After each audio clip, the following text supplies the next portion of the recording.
All right, what's up, everyone? It's Zach, and today I'm here with a very special guest. I'm here with my good friend Jake Aymen. Jake, how are you doing tonight? Fantastic. Thanks so much for having me on, Zach. Of course, thanks for taking the time to be here. Really excited to have you on and have a good conversation. To everyone listening at home, Jake's someone that I've known for quite a while now. He's a fellow CMU grad, so fire up chips. Um, he has a lot of different passions. The ones that I think that him and I have talked about quite frequently have things to do with like investing, wealth management, has a passion for food and running as well, which is really cool. And currently, Jake is in the business world, working in the financial industry. And that's just a little bit about Jake from a surface level. But Jake, do you mind telling us a little bit about your background, who you are, what you're doing, all that good stuff? Absolutely. So I grew up just north of the middle of nowhere, if any of you know where that is, um, in a little tiny town called Port Austin, Michigan. It's kind of by Caseville, if for anyone who's Yeah, familiar with the Cheeseburger Festival. exactly. So I went to Bad Axe High School, and then I had a really great opportunity to go to CMU, where Zach and I met. And I studied finance and economics. Went in as a chem poli sci major, which is quite a 360. It Um, is. but I just really fell in love with business and the ways it can change the world for the better. Oftentimes I think people see corporations and greed as huge impasses to progress in society. I think sometimes it's actually the exact opposite. Most charitable giving happens through stock donation. Most developments come from the profit incentive, and I just thought, as wonderful as it is to volunteer and do things from a charitable perspective, I think people often overlook the business world as a great motivator of change as well. Um, I really got into business because I used to play this game as a kid. I'm sure everyone's played it, called Monopoly. Yep. It was really fun. But on top of that, like I just thought it was so interesting how, by investing and sort of playing the table right, you can really set yourself up for success later in the game. And I think that parallels really well with sort of investing now when we're young. So that is why I'm at Merrill Lynch now in wealth management as a client associate. So I assist financial advisors, and I also have some clients of my own. So that's sort of how I got started and how I got here. Like Zach mentioned, I'm sort of a Jake of all trades, um, master of none of them, unfortunately. But I do really have a passion for investing in business, as well as I took a wine course recently and really got into that, as well as cooking some French cuisine, um, and also running. I just did my first marathon just over a month ago. Awesome. Yeah, congratulations again on the first marathon. I remember we had a lot of conversations leading up to that, how you were prepping and everything, and then after the fact. And, it's a huge accomplishment. So, congratulations again on that. Thank you, Zach. Yeah, of course. So, Jake, you mentioned that, investing in finance is something that has been a passion of yours for a while now, and so much so that it's kind of where you would focus, your career path. That's what you studied at CMU, and that's along the lines of what you're doing now. What really sparked that passion, or was it kind of like you're saying, like how business could be used for a lot of good? Is that really what incentivized you to go into it, or was there anything else that led you down that path? Like I had mentioned, I came in as a chemistry poli sci double Right. major, and I was sitting in the back of a 500 person chemistry lecture in the very back row, completely uninterested and disengaged. And I was trading penny stocks. Okay. and and I kind of looked up one day after I'd been doing this for a couple months, and I thought, what on earth am I doing here? It's like chemistry is wonderful, but it's not where my passion lies. I think business and finance is just so much more interesting. And actually, it was that very day I went in and re-signed for a finance major, added Okay. economics a little bit later. Gotcha. So what made you want to go into college with that chemistry major? Was there something that led you to that? I always just I loved sort of how um, chemistry was very hands-on Okay. as a different style of learning. It was very like it was something tangible you could see and experience. Right.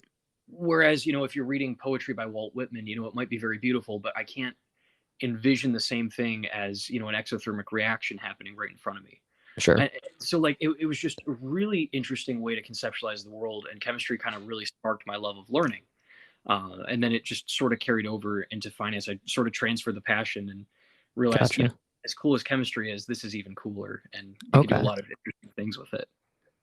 Very cool. And so you mentioned being in the back of that lecture, trading penny stocks, and I mean, for as long as I've known you, which was college, you've always been someone that has taken a lot of interest in your own investing and just seeing kind of what you could do with the market thing. When did you first start investing? That's a great question. I bought my first stock at age 12. I bought, I think, 2 shares of Ford Motor Company. Okay. And what I really liked about it was, it was just some extra money I had saved up from mowing lawns over the summer, after I'd, paid my dad rent for the lawnmower and all the things I needed to do. And my dad was like, why don't you put some of that money away? And I was like, what do you mean? And he's like, well, you can put it into these investments. And then, for example, Ford, I don't remember what the dividend it was paying at the time, but he's like, every quarter they'll pay you 10 cents or 15 cents a share. And I said, so you don't have to do anything? They just give you the money? And he's like, well, you have to give them the money to invest, and then they, give you some return. Right. And, it just completely blew my mind that this was an option. And I just thought it was so interesting. And then I just learned more and more about how, financial markets really are the places where ideas become reality. People can have world changing ideas and visions. Hmm. And, if you don't have the funding for them, you can't make them happen. But, the business world is the place where you can go take those dreams, take investors' resources, and then actually make those dreams happen. Sometimes for better or for worse. I think we could perhaps look at Twitter as an example of sometimes where the system has many flaws. Yeah. But by and large, it's you think about it, who produced the vaccines that helped stymie the pandemic? Yeah. Moderna, Pfizer, giant publicly traded pharmaceutical companies, which people always think are evil and terrible. And companies often can be evil and terrible, but at the same time, like a lot of the modern innovations like transportation and cheap food that we take for granted as just living in an industrialized country, we wouldn't have had without the private markets. And I'm sorry, I think I might have gotten a little bit on a tangent there, but that's sort of what just got me so interested in it was finance, and specifically investing, was a way to like empower people's ideas. Yeah. um, and there's even like specific styles of investing. So there's a really big thing right now in in the stock world called ESG investing, environmental, social consciousness, and governance. And it's a whole brand where you can specifically just invest in these companies and industries that focus really highly on making sure they have very little environmental impact, or Mm. at least as little as possible to profitably run, and making sure they give back. So there's a lot of really cool opportunities for different innovations like that right now. That is really interesting. I didn't know that. So that's good to know. And I think, hearing you speak on that, Jake, something that came to mind was like you kind of mentioned that what whether it's pharmaceutical or not, just there's some big businesses who maybe aren't the best. They might be a little evil, a little I don't know, sketchy is the word that comes to mind. As like just a regular person who might be interested in investing, just that's living in the US, I guess you could say, like, how do you like suss out like whether you're investing in like a good company or a bad company? Because I think some of us we might be like, oh, I don't want to help support a company that's not good for the world, if that makes sense. That's a fantastic question. And just like I had mentioned with ESG investing, there are independent uh, sources out there which sort of go around and rate companies, just like like sometimes companies that issue public debt will have a credit rating, how good they are at repaying. Sort of they have something in parallel, called an ESG score, or Hmm. that environmental, social consciousness, and governance score, and that can sort of indicate, you know, maybe this company is doing some sketchy things in markets where labor isn't as highly, there aren't the safety precautions we have for work in the United States. But maybe in they offshore a lot of their manufacturing processes, and maybe they aren't treating their workers the best in other places. So ESG scores are a really great example of that. Okay. However, it's sort of flawed because, like, for example, Apple, Apple, I think most people would consider sort of a forward thinking, Yeah. generally good-ish, if you want to use that term of phrase, company. Uh, they also, there's suppliers. So like there's Foxconn, which back maybe a decade ago, they actually ended up putting nets around their factories because workers were taking their own lives. Mm, So it's things like that. It's so sad, and so it doesn't encompass everything, but I think it's a really great start getting people to just think a little bit more critically about, well, maybe the coal company is going to have a lot better investment returns, but at the same time, it's completely destroying the environment. So right. things like that, Okay. I think a good place to start. Got it. And, something you mentioned about like when you first started investing at the age of 12, how you were kind of like mind blown by the idea of like, okay, if you buy a share of X company, a dividend payment, and maybe every quarter or however the frequency works out. And basically by investing some of your money, you're getting more money back in return. Um, with that kind of explanation of it, like it kind of makes it sound pretty easy, right? Like you just have a little extra money laying around, you put it somewhere and then you get more out of it. Why is that, I guess, not a good, like, way to view it, and why is it all, like, so much more complex than it actually sounds in that example?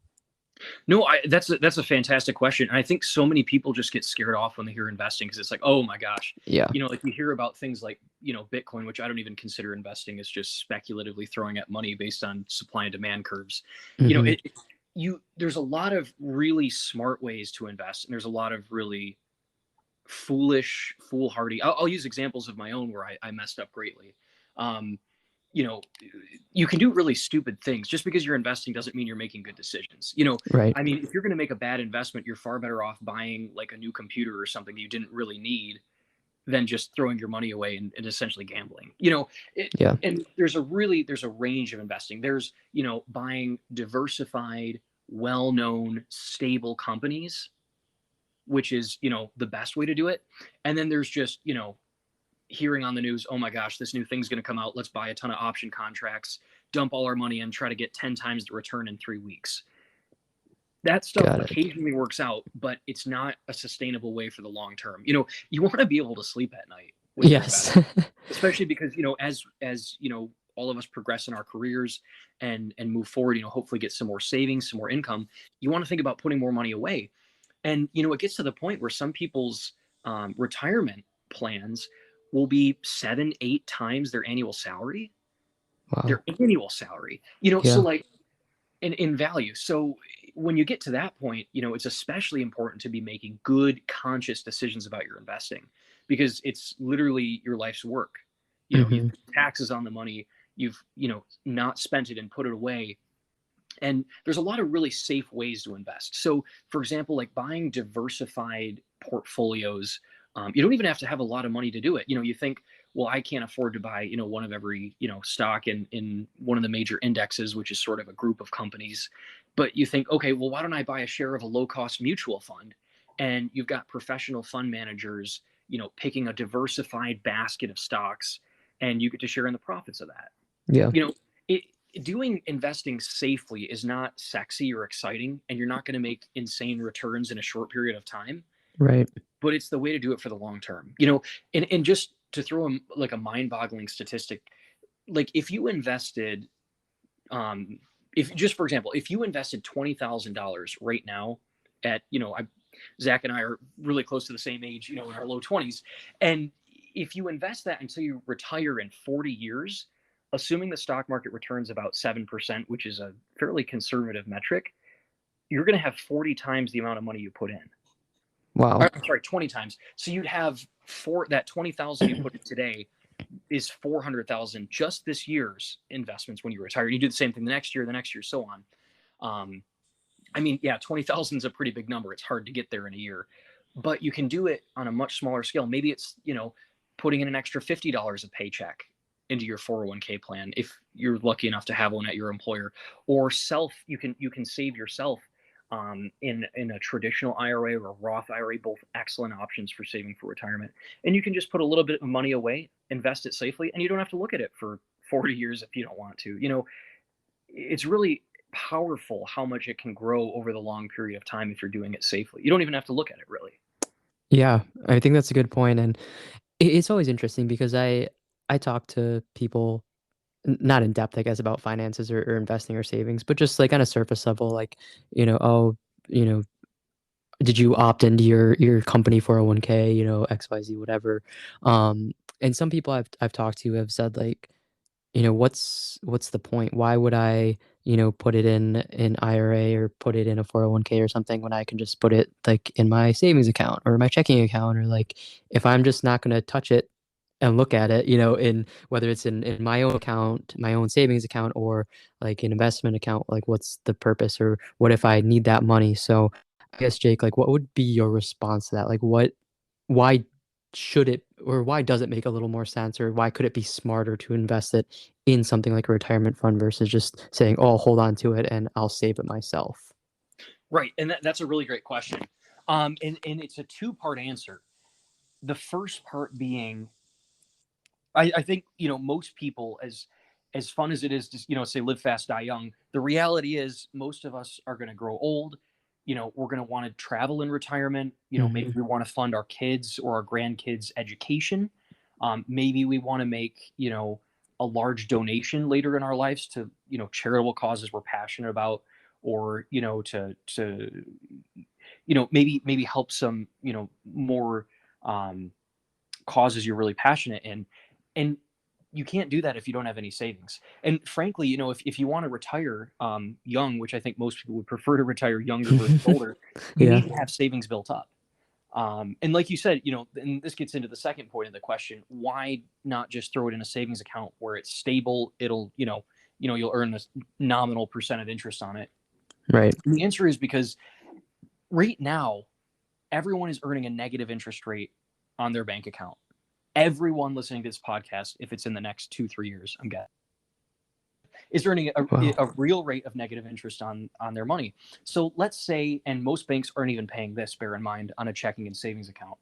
Most traditional standard savings rates right now are less than 1% Yeah. across the board. Yep. Inflation, which is the price of goods and services, have increased about percent on an annualized basis over this year. So the cost of things you can buy has gone up 8%, Hmm. and the money you have has gone up 1%. So you've lost 7%. Right. And you think, okay, that's great. Well, that doesn't seem that bad. Like it's only, it's still within a tenth of its value. Well, let's take that over 5 years. If we continue to see high inflation, like they did in the 70s, we started to have sort of the same pattern going now. 8% a year times 4 years is 32%. Hmm. And you'll have made 4% on your savings. So you've lost 28% or more than a full quarter of your money. And you say, well, the number didn't go down. The bank isn't taking out interest. It's it's a quiet tax that we all pay when there's inflation. Mm. So sorry for a very long-winded answer to your question, Zach, but essentially the reason to save is not for today, it's for tomorrow, so that you can Yeah. do really cool things you want. Maybe you want to spend a month backpacking somewhere. Maybe you want to sail around the world. Maybe you want to go spend 3 months on a mission somewhere, and help people. It's a lot easier to do that if you have means and resources to make that happen. So Yeah. it's partly that, and it's partly purchasing power erodes. That, I mean, it sounds obvious kind of when you say it, but I think to anyone listening, like just like the power of like investing, it's not something that's supposed to pay off right now in the present moment. It's for the future, and it's setting yourself up for the future. It's kind of like, I don't know, this might be a silly analogy, but I think about like, setting your clothes out for the next morning, or, setting breakfast out, before you go to bed, or like it doesn't really benefit you to do that right now before you go to sleep, but you're going to wake up and you're going to be like, wow, I'm glad that I have my whole outfit, for work already set out before, I'm even out of bed. Exactly, exactly. And it frees you up to do so much more stuff, Hmm. in your life. And I was once told by one of my mentors, like, intelligence is maximizing your future options. Like that's how a lot of chess algorithms run. Is Hmm. it's not like what's the best move to make right now. Which choice that I can make in this game is going to give me more choices in the future to choose from. And so that's kind of like what investing is. Like you can always pull the money out and spend it. You can always do that. It's always still there. but by saving and investing it just can grow exponentially over a long period of time. Yeah, that makes a lot of sense. So, Jake, something that you kind of mentioned with your explanation, just kind of with inflation and everything, is that it's kind of the as of right now, inflation looks to be rather high, I guess you could say, and it looks like it might be trending upwards. Do you think that like that is something that is, I guess, concerning to the average consumer? Like, should we all be worried about the state of like the economy, or is it kind of one of those things where it's like it moves in cycles and it's gonna go up, it's gonna come back down. Like, don't be too worried about it, or is it kind of one of those like scary, unprecedented times where the future's a little murky right now? I sort of have an optimistic perspective, perhaps more Okay, than most people have on this. sure. Periods of inflation are normal. They happen in an economy. It's a natural part of things that happen. Yeah, But when you look at specifically why this inflation is here and what caused it, it's just the run on of the pandemic. yeah, You know, most people received giant, generous unemployment checks and tax refunds, you know, during the pandemic. And so it injected huge amounts, unprecedented, really, amounts of cash into the system. okay.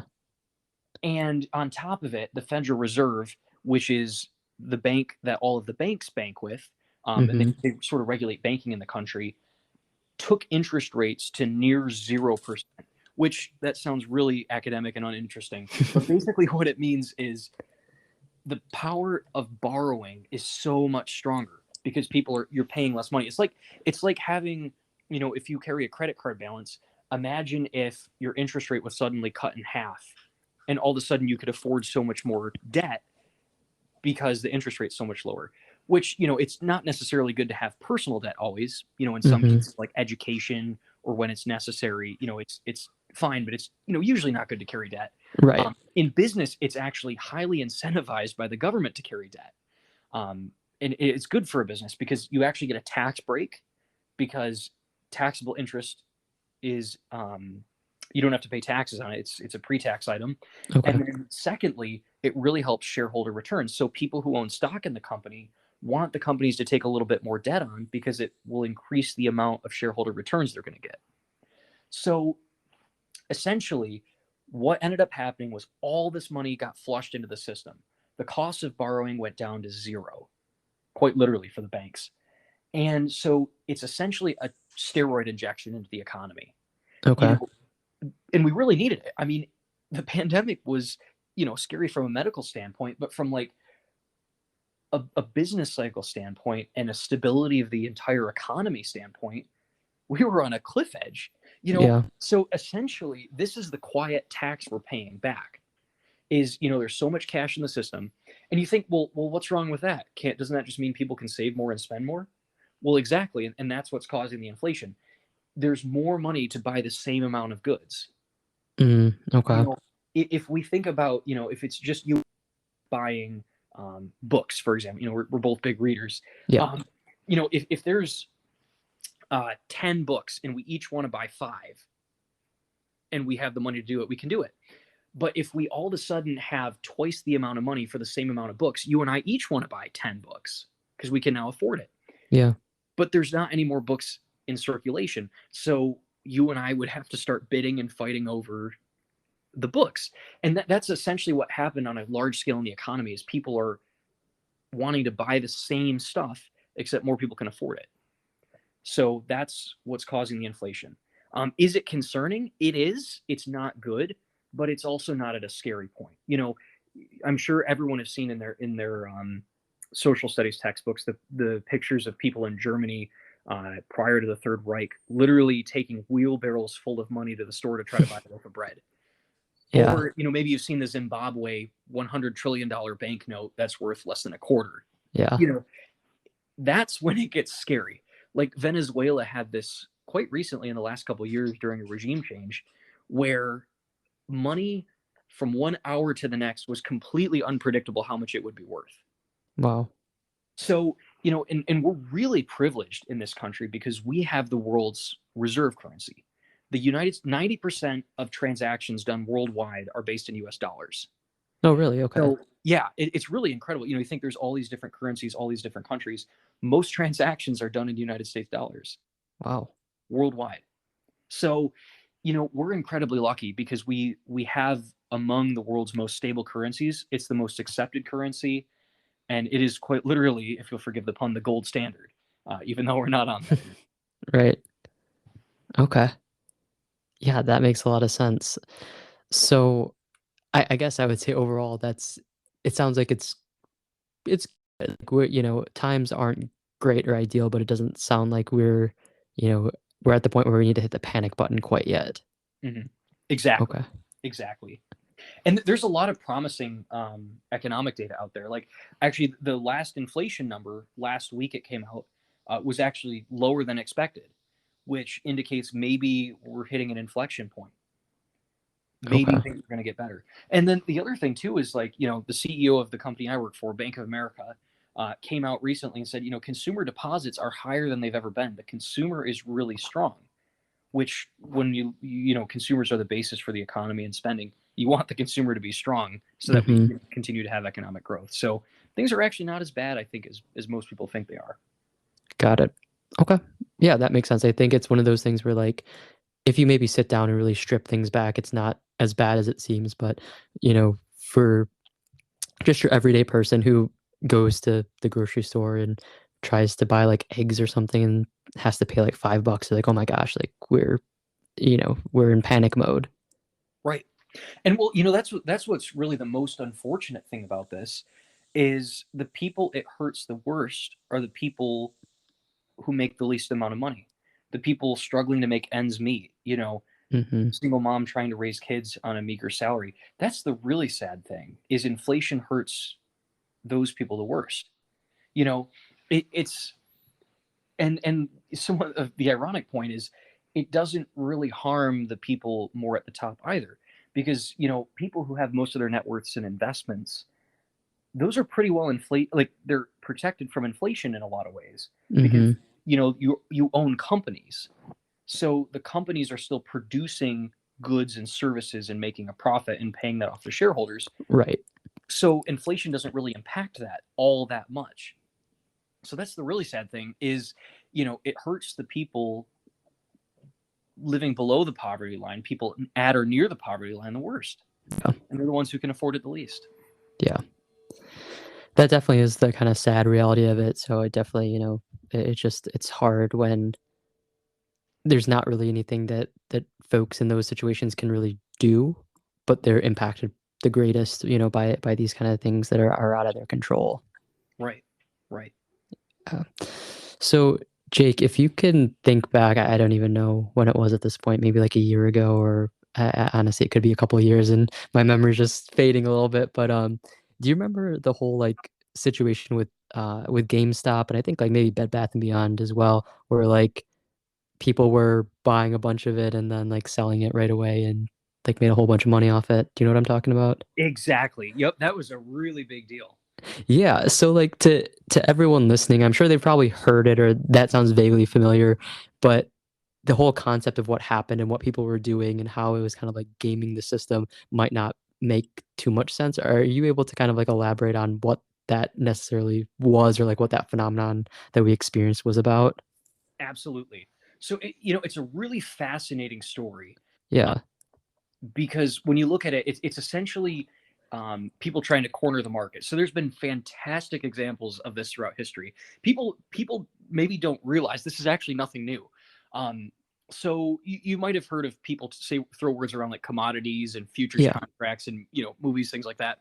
So those are real financial instruments people use to trade things like oil and things like oranges, sugar, things like that. Okay.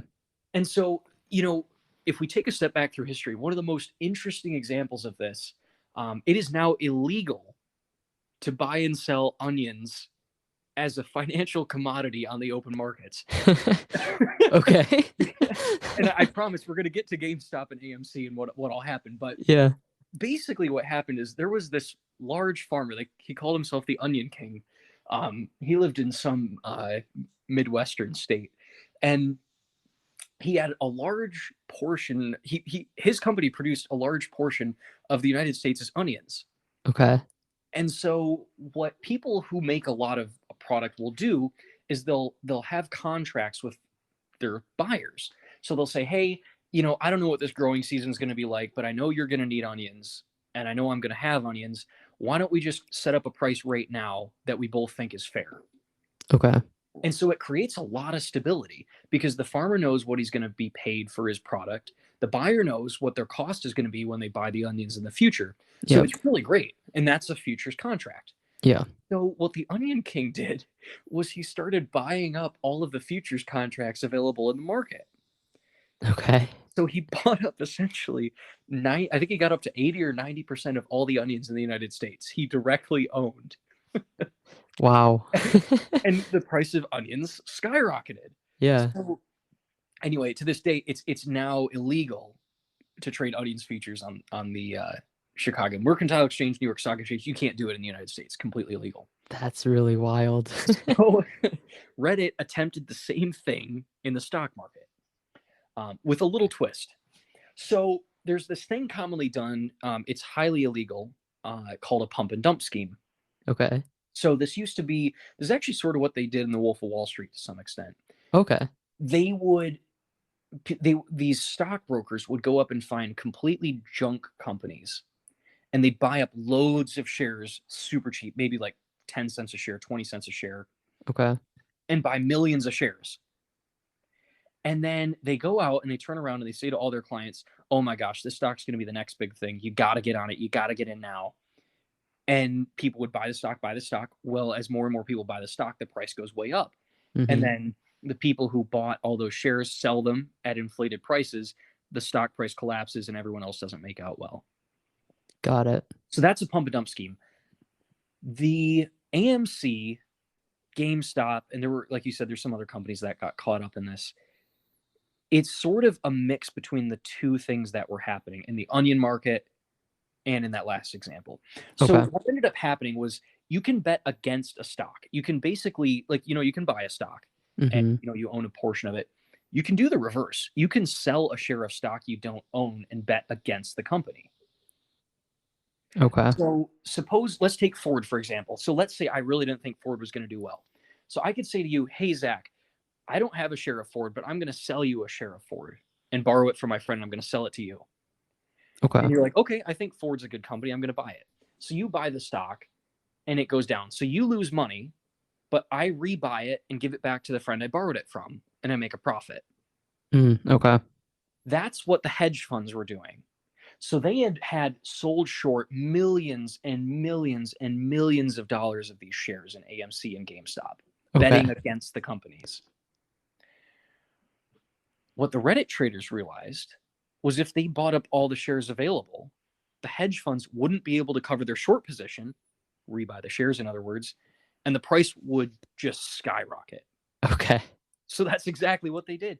They got a group of individual investors together, and everyone just started buying up shares of these companies like there was no tomorrow. Yeah. The stock prices were completely divorced from the business reality of how much the stock shares were actually worth. Yeah. And that's how you see these things blow up. So what they were trying to do is they were trying to get the hedge funds to the point where they said, basically, wave the white flag. We give up. Give us a price. We'll cash out the short, Yeah. the short sale. Everyone who bought the shares will make a ton of money. Mm-hmm. And actually, the hedge funds, ironically, ended up holding on to their positions. It's called a call, like when you can't meet your financial obligation, or your broker says, "Hey, you're in jeopardy of not meeting your financial obligations. You got to either post more collateral or raise capital or decrease the position." And Okay. they made it through their capital calls. They ended up making a killing a couple months later.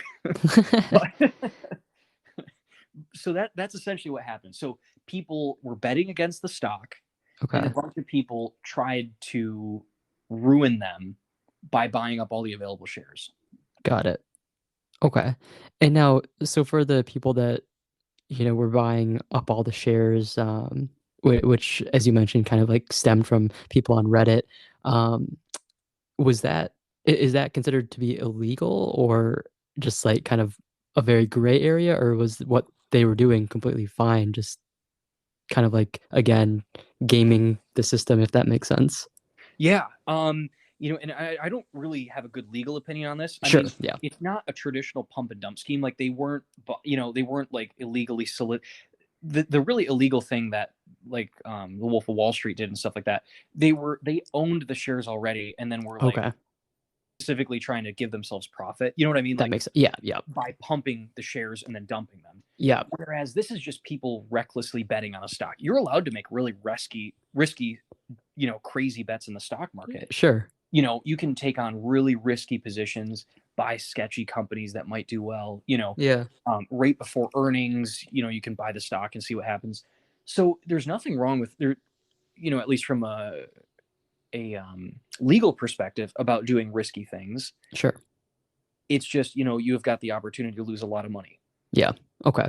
So, and that's kind of like, Bitcoin too. Like people always say like, I'm going to invest in Bitcoin. Yeah. Invest really is not the right word there. You're going to speculate on the price of Bitcoin. You're not investing in it.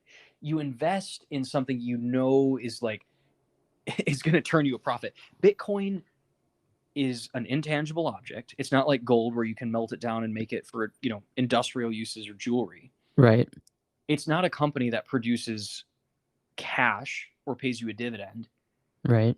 It's an intangible currency in quotation marks that's extremely unstable and is only based on how much the next person's willing to pay. Yeah.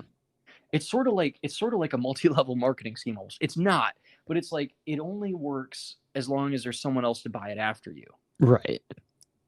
Yeah. And and the problem too, there's a lot of problems with it as well. It's like a currency is meant to be a store of value. Something you can, like if I, mowed my neighbor's lawn and charged them $20, I expect that $20 to be able to buy me, a sandwich the next day. And right. maybe, like one of your previous podcasts, maybe I can get a haircut from Simone. She'd probably, charge me a lot more than $20 to work on my hair, but, but you get the point. So yeah. Bitcoin, you just, it's not predictable. Like I couldn't just take a $20 worth of Bitcoin for mowing my neighbor's lawn. And I don't know, maybe I only buy, maybe I can only buy a stick of gum the next day, or yeah. maybe I could buy a new car. It's completely, it's not a good store of value. So it's a speculative play.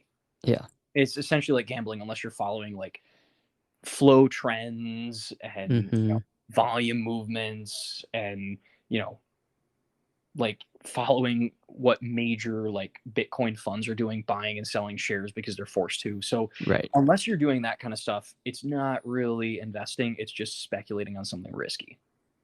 Got it. Okay. That makes a lot of sense. And I think that puts in good perspective kind of the difference between like speculation versus like investing. And just, I think that this conversation is really relevant considering the last few years, just the rapid, I guess, growth or exposure to things like Bitcoin and, you know, all the kind of cryptocurrencies and NFTs and stuff that it's like the non-tangible, investments, quote unquote, that people are kind of getting into or talking a lot of. So I think this makes a lot of sense with that. Yeah.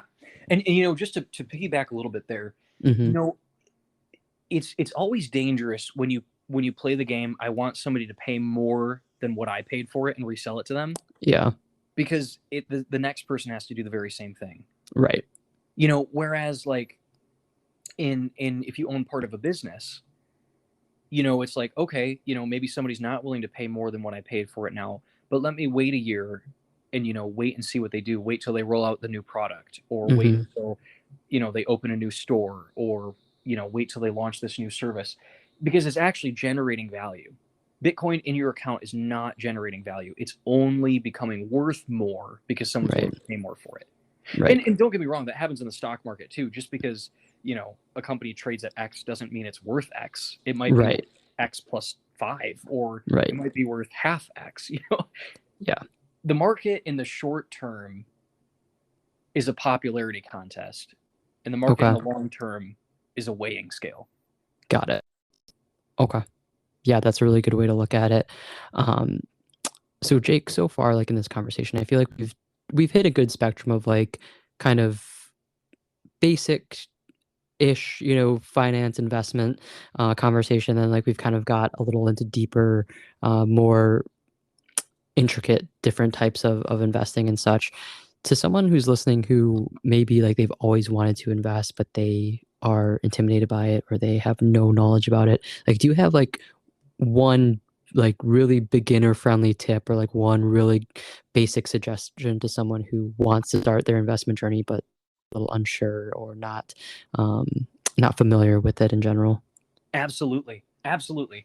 So the best thing to do is get started sooner. Okay. Like the best time to invest was yesterday. And the Okay. next best time is today. The next best time is tomorrow. This time is on your side when you're investing, and you Hmm. want as much of it as you can get. So even if it's just putting away a little amount, the earlier you do it, the better. And there's you don't even have to get too clever with it. You can open up a Roth IRA or a traditional IRA, put some money in, invest it in. They have these funds are one of the greatest inventions of the last century, where they're called exchange traded funds, and it's a group of stocks that are held in a portfolio. So let's say maybe you don't have much to start with. When we all start out investing, most of us don't have a lot to start with. I just started Right. with a couple extra dollars I had from lawn mowing. You know, but you put it in these mutual funds or these exchange traded funds, and they're a basket of stocks. So even though maybe you only have 50, $100 in there, you own a tiny fraction of maybe 50, 60 companies. So it's well diversified. So it's not like, oh crap, Cup Industries went bankrupt. I no longer have any money. Right. It's like, well, Cup Industries went bankrupt, but Lamp Industries took off and is now worth a lot more. So Yeah. being diversified instead of just throwing it in one company is the way to do it, and reinvesting your dividends. So you can just open up a basic stock trading account. You can open up a Roth IRA or a traditional IRA, and if you're younger, that's probably the best way to do it. Put the money in there. If you put it into a traditional IRA, you actually get a tax benefit if you make less than, I think it's 165,000 a year. So there's a tax benefit to doing it. And then what's beautiful about the IRA and the Roth IRA is they can grow tax deferred, so you won't have to pay taxes until you retire. And in the case of the Roth IRA, you actually won't have to pay taxes at all. You pay them up front. Right. So, just opening up a basic account, setting aside a little bit of money, and putting it in a well diversified fund is the best way to do it. And there's a lot of great examples. There's SPY, just the general S&P 500 mutual fund. You own a portion of 500, it's actually 505 well-established American companies. Every big name you could think of: Pfizer, Moderna, Apple, Google, Facebook, Amazon, now Meta instead of Facebook, but Right. every major company you can think of that's publicly traded is in there. Okay. And you're buying a piece of America. It's kind of beautiful. You're investing in the future of the country as well as in the future of yourself. I love it. That's really cool. That's a really cool way to look at it. And I think that, that's fantastic advice to anyone listening. Honestly, like I know I kind of prefaced the question with like someone that is just getting started or at that kind of beginning stage of investing, but I mean that's great advice for anyone. Whether you've you haven't invested in your life or maybe you have, like maybe you've only been involved in like a company sponsored 401k or something. Even if you've been doing that for a few years, like this is still a good reminder or a good time for you to maybe go on your own and open up an IRA or to invest a little bit into mutual funds or something, and it's just something small. It doesn't have to be a lot. You can still contribute to what you already have as well. But yeah, just having those options, I think that was really good advice to anyone. So thank you, Jake. Absolutely. Awesome. So, kind of pivoting a little bit, but still having that connection. I know that something that you're passionate about is food and also wine. I know that that's something that you're pretty knowledgeable on and have a passion for. So, my question for you is, it's two parts. First is where did that passion come from, and then second, kind of branching it back to the investment sides. I've heard of a lot of people, or you watch the movies or shows where people have $1,000 bottles of wine. Is that more of like an investment thing, or is that just like I'm very passionate about wine, I love it, I just want to have like a nice collection? That's a really, really good question.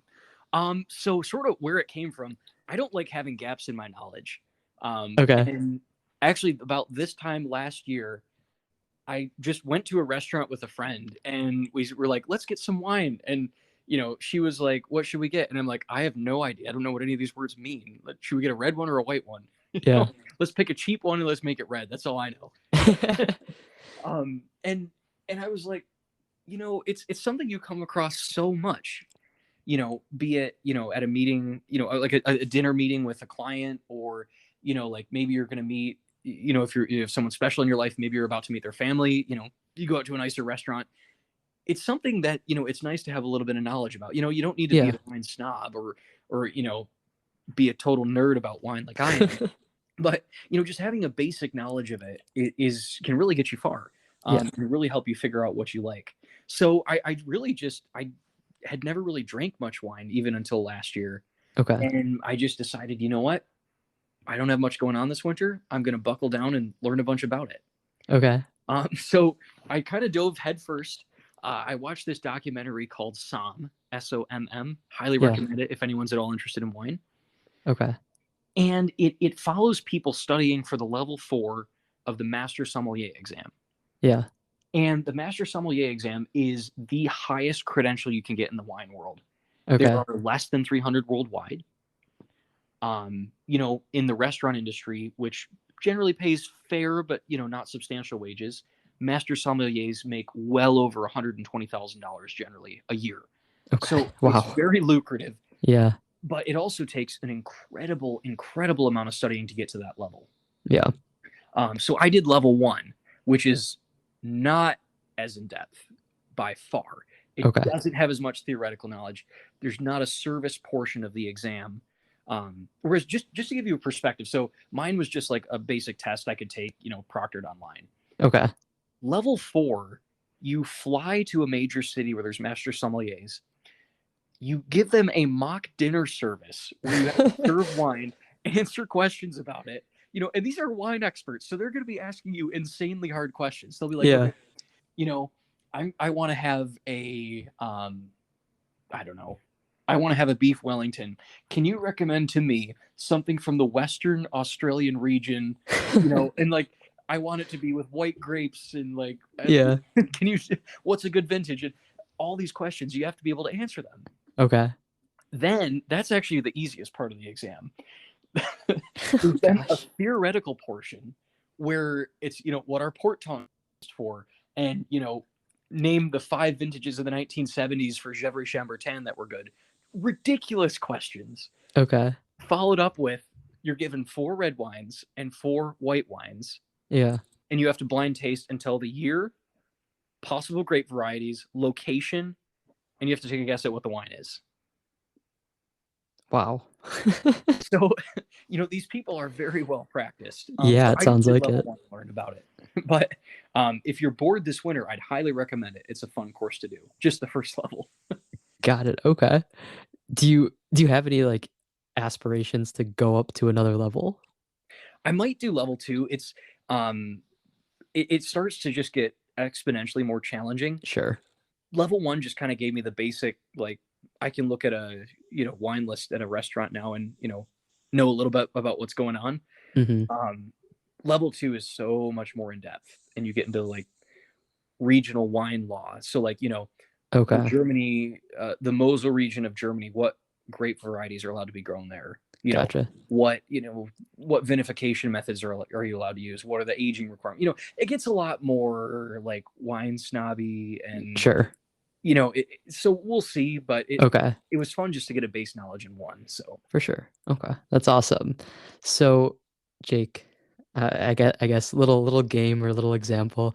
If I gave you like, I don't know, like a 2 red wines or white, whatever, it doesn't matter what kind of wine, but basically the same wine, and one was like from a $5 bottle and the other was like a $500 bottle. Do you like do you genuinely think you could like tell a difference between taste from that? most likely no. Okay. Unless you're talking like 5 to 500, maybe like if you went 50 to 5, it'd be pretty challenging. Okay. 500, it might make a difference. Okay. Wine is kind of like everything else. Like, let's take shoes, for example. Like you can go Yeah. buy a pair of decent shoes for, I don't know, maybe 40 to 60 bucks, like a decent pair, Sure. And then let's say you wanted to get like a really good running shoe.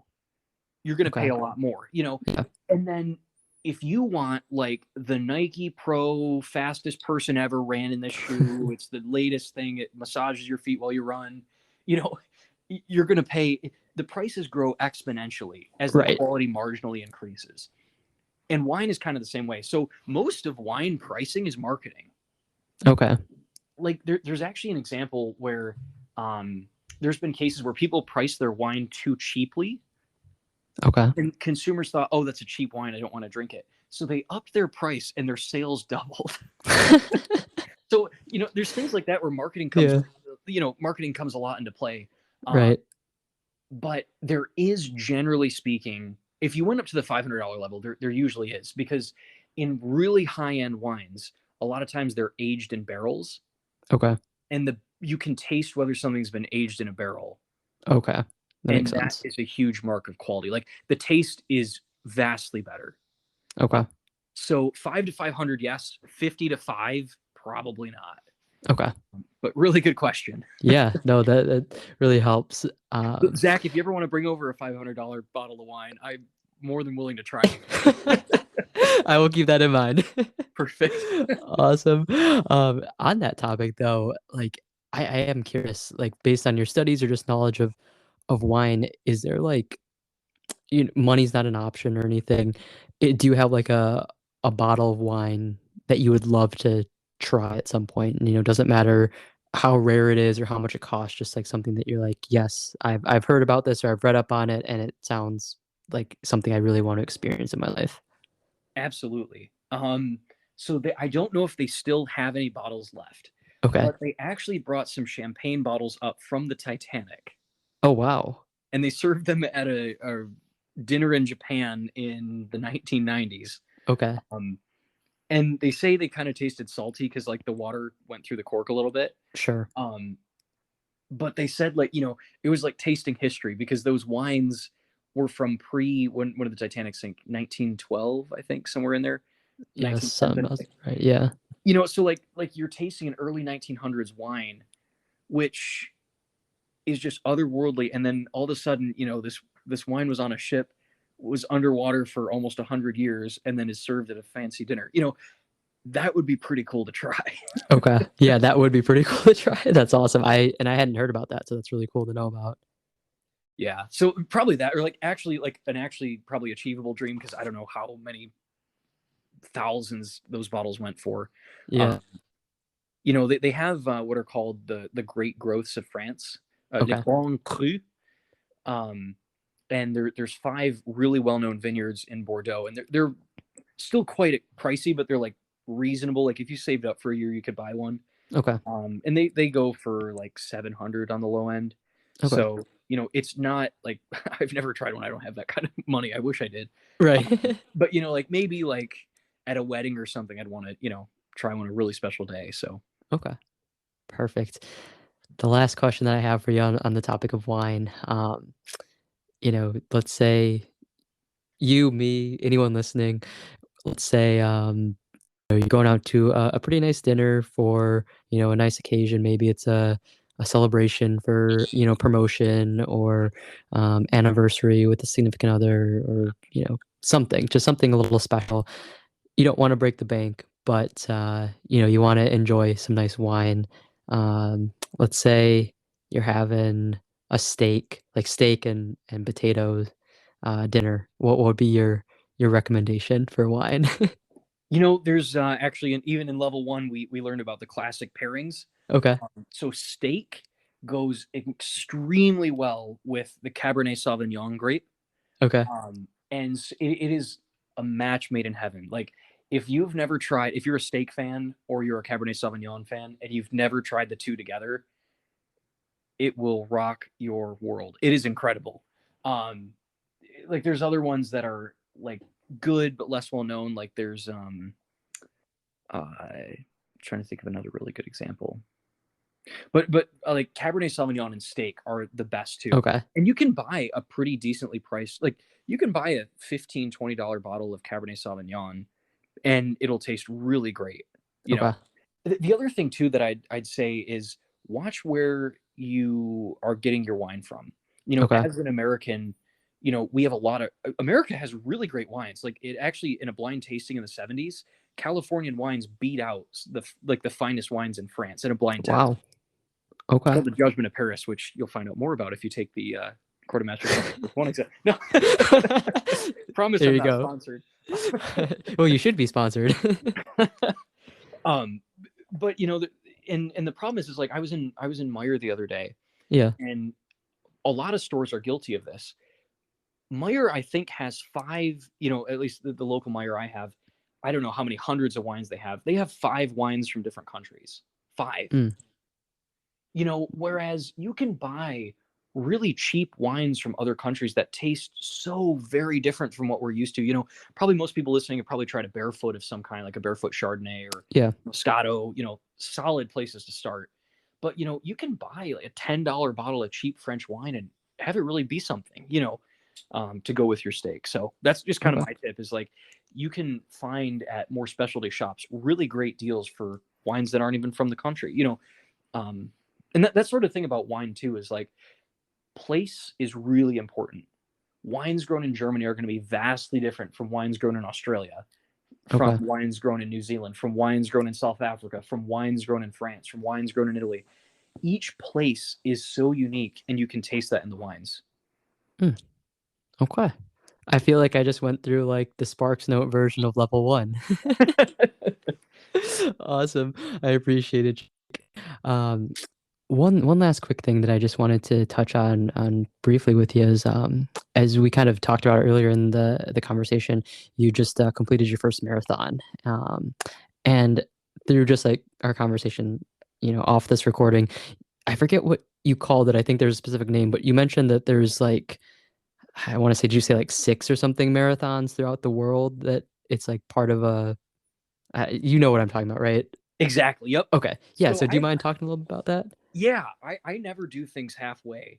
You're right. Um, and to people listening to this podcast who can't see me, I'm not really that in shape. Like I don't work out all the time. I always joke I'm too lazy to work out, so I just run. Um, but I've never been in super great shape. I've always been a little bit pudgy. And so last year I just decided, you know what? I think I'm going to try to lose a bunch of weight and run a marathon. And I signed up for it and did the training over the course of a year. And just last month I did the Chicago Marathon. And that was such a cool experience. There's Yeah. like 50,000 people run that race. So the energy is huge. You run through like Little Italy and Pilsen and all these really proud neighborhoods that like people were like standing on the rooftops, waving flags and offering tequila shots. It's a really cool event. Yeah. And the energy there just propels you through. And I got addicted after that one, and I decided, I want to try to run the Abbott World Marathon Majors. So there's 6 of them, like you mentioned. There's Okay. Chicago, New York, Boston, probably the most famous marathon in the world, Yep. London, Tokyo, and Berlin. Okay. So I'm really fortunate. Like I mentioned, I work for Bank of America Merrill Lynch, and we sponsor the Chicago Marathon. So I was able to get in for a discounted price and guaranteed entry. Most major marathons like that, you have to qualify for with a really good Right. time, which I'm 50% slower than what you need to be there. You know what I mean? It's Okay. not even close. That's not an option for me. I just don't have that in me. Got Um, it. or you can lottery or run with a charity, so you can get a charity sponsorship to do it, and raise money for them. A lot of people do that. Or you can enter the lotteries, which is just like, for example, I did the London lottery this year. I didn't make it. Okay. But there's like London, for example, there's 415,000 entries Okay. for 17,000 spots. So you're talking less than 3% chance of, getting picked. Jeez. Yeah. So, Wow. but my goal is to run them all one day, and you don't have to do them all in the same year. You can do one now, you can do one a decade from now. And when you finish your last one, you email the race people just before, the race organizers, just before you run it, and you tell them it's going to be your 6th marathon with Abbott, and they actually give you a special medal after you finish the race with all 6 city logos on it. It's pretty cool. That's awesome. Very So cool. 5 to go. Yeah, 5 to go. Well, hey, I mean, one marathon down is a huge accomplishment and something that like I would love to do at some point in my life, but like to be honest with you, as I'm sitting here, like I can't even fathom the idea of doing a marathon. And like I know that you could walk it or you could run half, walk half, and like there's absolutely no shame in doing that. But just like I'm sitting here, I'm like, man, that's a lot of miles. Well, a lot of it too is a mental game. Like I That's told you, true. I'm not in fantastic shape. I'm actually really in probably a little poor shape, compared to most people running. But it's all just about like if you start small, you can do it. Like you don't go run a marathon on the first day of training. Right. You start out slow. If you can do a five, if you can run 3 miles or do a 5K, start with that and do that a couple times. And then start doing one every other day. And as you build your way up, you just increase the mileage. And at the end, like even into like August, September, I was like, I really got to keep putting the miles on if I'm gonna, get up there. And in the training runs, generally, like you do a long run on the weekend, so Hmm. or whatever works for your schedule. For me, weekends are just easiest. Yeah. So like one of the first weekends when I was training, my long run was 4 miles, Okay. and I kept that for a couple weeks, and then I upped it to 5, and then 6, and then you up it and up it and up it, and I got all the way up to I did a long run of 20 miles. Wow. Okay. So, like, and that's what most training plans say is you do a 20 before you do your race. But, if you think about that, you're doing an extra 30% longer than you've ever ran before Hmm. going from that 20 to race day. Yeah. So, a lot of it is just mental. Like when I got to mile 23, 24, I was ready to be done. But, I just kept thinking like, I'm going to be so disappointed if I don't run the whole thing. My whole goal was I had a terrible time. I was just like 20 seconds shy of 5 hours or something like that, Okay. which is really not a stellar time by most people's standards.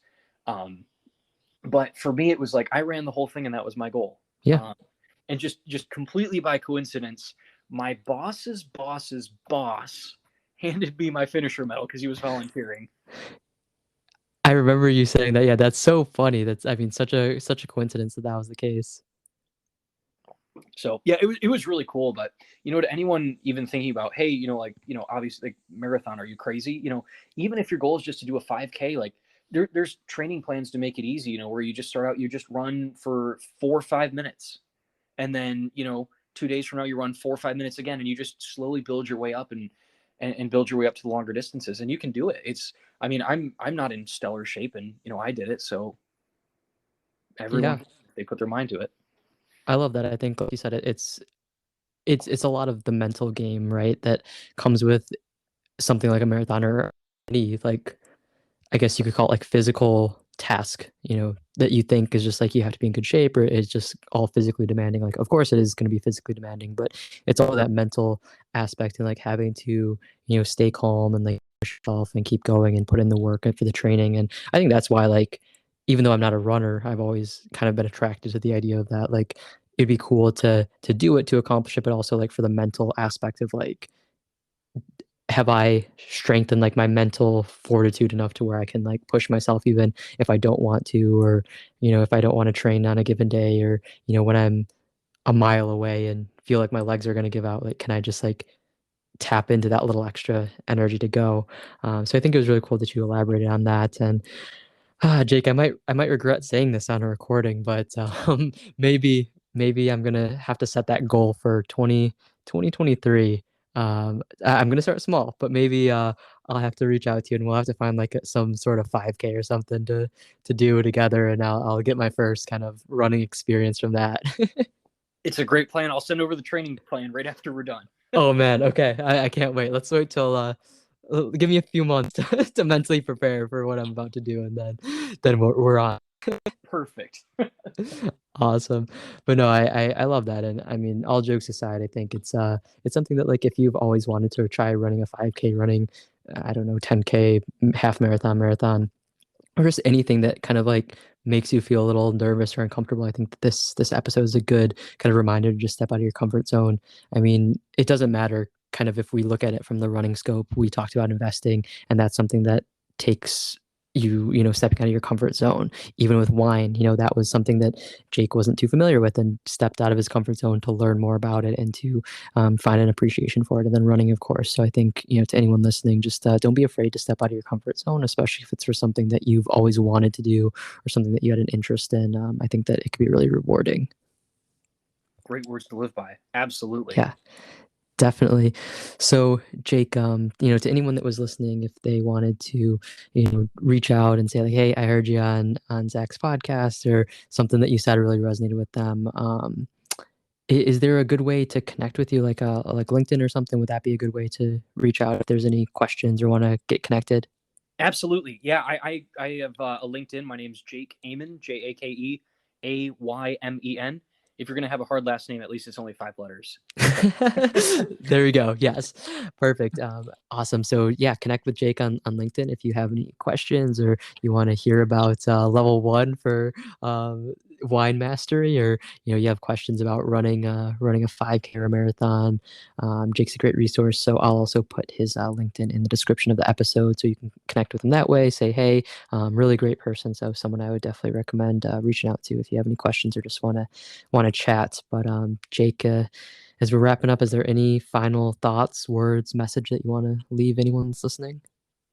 I think just this. If there's anything you ever wanted to do, anything you ever wanted to try to accomplish, any goal you've tried to strive for, and you've sort of just held yourself back, and it was yourself holding yourself back, just go for it in life. You will only get one, and it's much shorter than we realize. So go for it. I love that. That's a perfect way to end it, and I echo that. I think that we oftentimes are our own like limiting factors or limiting beliefs. So just step out of your comfort zone, and I think part of doing something new or trying something, it can be like that self-doubt or that fear of failure or what will other people think. But I can say this wholeheartedly for myself, and I'm sure I can speak for Jake when I say this, that if there is something that you want to do, I think here's two people that maybe or maybe are strangers to you that believe in you and believe that you can accomplish it if you put your mind to it and take the steps towards it. So yeah, I think that was a perfect way to end it, Jake. Well, I couldn't agree more. And I know Zach is always willing to talk to people trying to meet new goals and push themselves, and I'm the same way. So if you ever want to talk wine, running, investing, or even all three at once, we can give it a go.